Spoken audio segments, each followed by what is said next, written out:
It's 3:14 in the afternoon. You're mid-sentence, typing an email, and the screen just dies.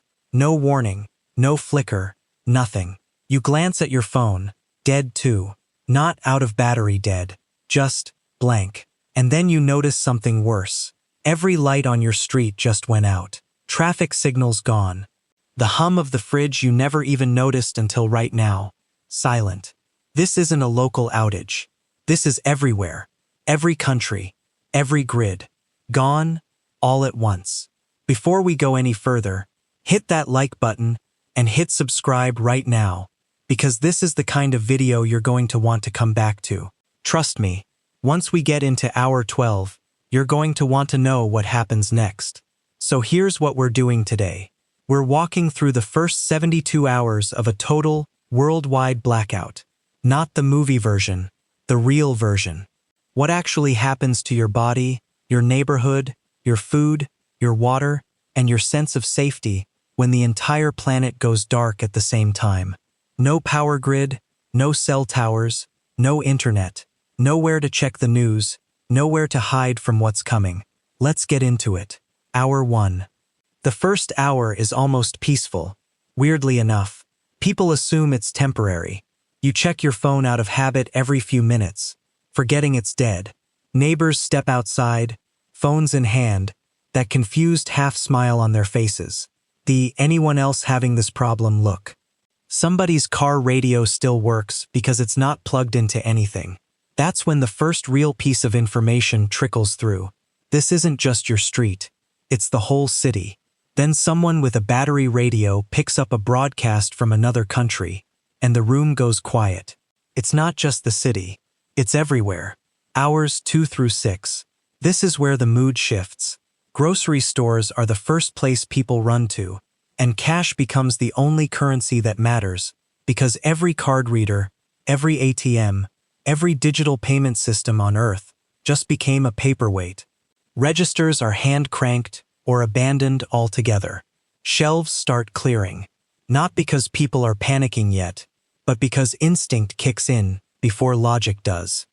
Gas stations can't pump fuel without electricity, so cars start lining up at stations that still have a working generator, and those lines get long, fast.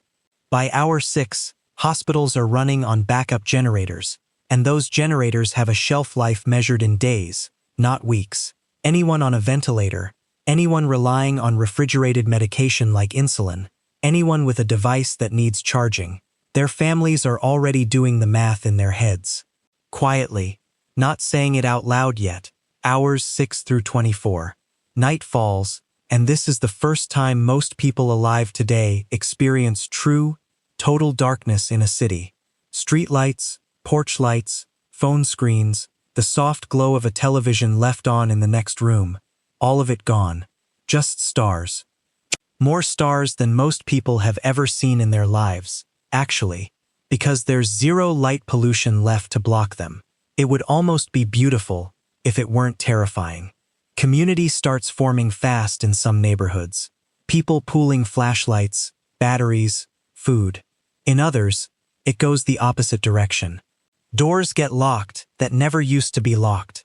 Someone starts a fire in a backyard just for light and warmth, and within an hour, 3 other families are doing the same thing on the same block, like muscle memory from a version of humanity that hasn't needed to do this in generations. By the 24-hour mark, one question is on everyone's mind, whispered from house to house, because there's no news to confirm or deny it either way. Is anyone coming to fix this?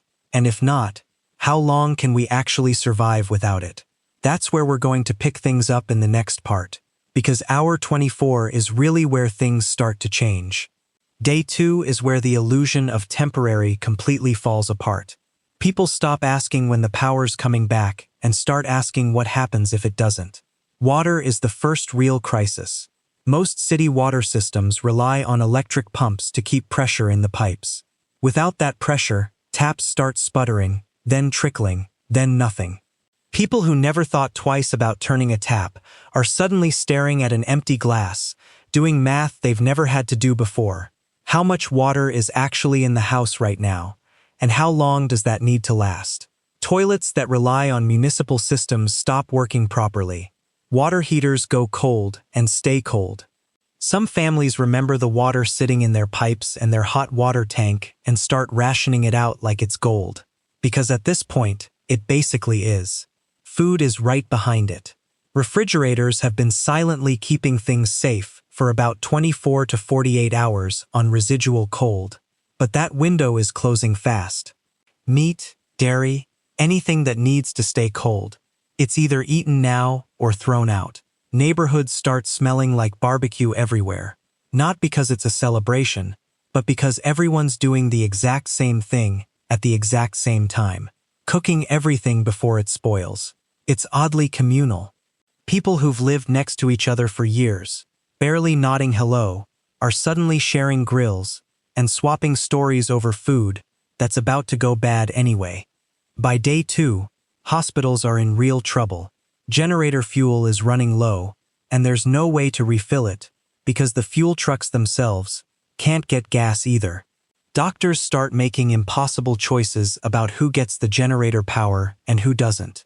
Families with elderly relatives on oxygen or diabetics counting the hours their insulin has left before it's no longer safe to use are living in a version of fear that most people watching this have never had to feel.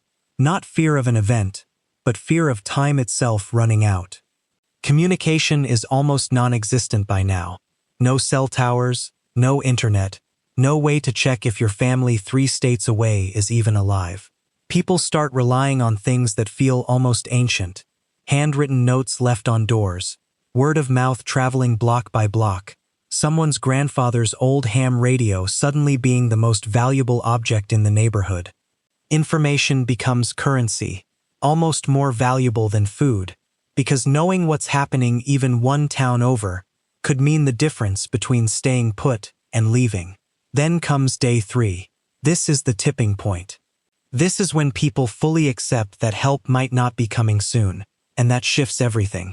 The ones who spent the last 2 days panicking start to calm down and get practical. The ones who stayed calm for 2 days start to crack, because the adrenaline wears off and reality sets in. Trust becomes the most important currency in every neighborhood. Who do you trust enough to share your last bit of water with? Who do you trust enough to watch your kids while you go find supplies? Who do you trust enough to sleep near? And here's the part that catches most people off guard when they really think it through.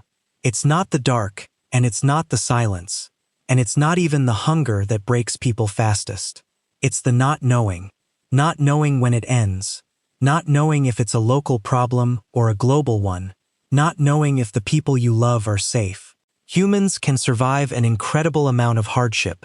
What we're not built for is uncertainty with no end in sight. So if you made it this far, what would you actually do in those first 72 hours? Would you be the neighbor sharing the grill or the one locking the door? Drop it in the comments. I actually read every single one. And if this kind of scenario messes with your head the way it messes with mine, hit subscribe, because we're going a lot deeper into these what-if situations very soon.